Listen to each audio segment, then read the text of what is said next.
welcome to Talkin Tigers. I'm Rachel Whittaker. LSU has never lost to Mississippi State under Les Miles, a perfect 9-0. But this year, both are unbeaten before facing off in Week 4. And joining me now is David Murray of Dawgs Magazine in Starkville. David, welcome to the show. Well, good morning, Rachel. And what you say about Coach Miles could apply to a lot of LSU coaches recently, because Mississippi State has not won in this series since, 1999 in Starkville. Right, and LSU, if I'm not mistaken, 14 in a row for the Tigers. So, but this year, Mississippi State has Dak Prescott as the starting quarterback. He's a junior this year, and he just torches quarterbacks with his passing and his rushing. So, how has he continued to develop this year?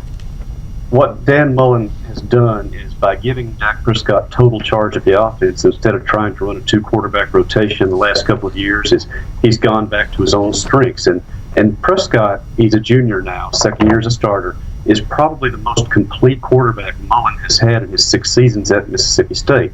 He's obviously a runner first in most ways, but this year he's trying to become much more of a passer. I believe in the last game he had 10 receivers catch a pass at South Alabama.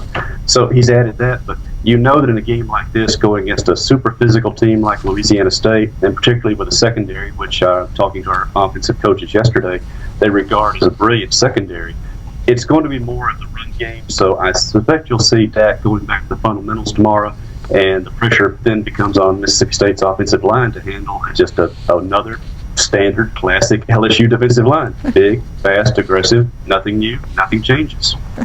Right, and Dak Prescott has 12 combined touchdowns so far this season. And also worth noting, Louisiana's own Josh Robinson is their leading rusher with 96 yards per game. And also, you and I were talking, the Dogs lead the SEC in tackles for loss and red zone defense. So how key will that battle against LSU's versatile offense and veteran O-line be? Well, LSU is you just admire the way that they can lose great running backs and just pop a new guy in there and run it. And that's a credit to, as you say, to the offensive line, but they just keep putting guys in there who can run the ball. And of course, with Anthony Jennings developing as a quarterback and the threat of Trevin Durrell as a deep threat, State is going to have to leave a safety back there to help the cornerbacks one-on-one, and that means one less guy the running backs have to worry about, one less blocker.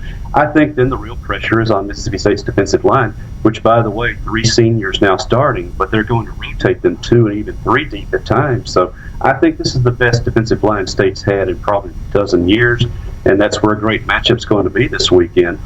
Can they slow down a Tiger team that, looking at their running backs, the top 3 guys are averaging, 5 yards per rush? If they can slow that down and reduce the number of snaps that LSU is able to get off, I think this has a chance to be a very competitive ball game. Right, and we mentioned that Mississippi State has only attempted 1 field goal this season and missed. So if it comes down to that, Colby Delahousse has a little more experience in LSU's special teams. Yeah. So despite being unranked, Les Miles said that MSU has continued to improve. It's a very talented Mississippi State team. They're 3-0. Dan Mullen's done a great job there. Should easily be a ranked team. I can't imagine that they're not. They have all of the abilities, offense, defense, and special teams that you would see in a ranked team. And last year, LSU actually rattled off 28 fourth-quarter points to put the Bulldogs away. So, David, we'll see how this one turns out. Thanks so much. Looking forward to seeing you, Rachel, this weekend. And thank you for watching Talkin Tigers. See you back here Thursday.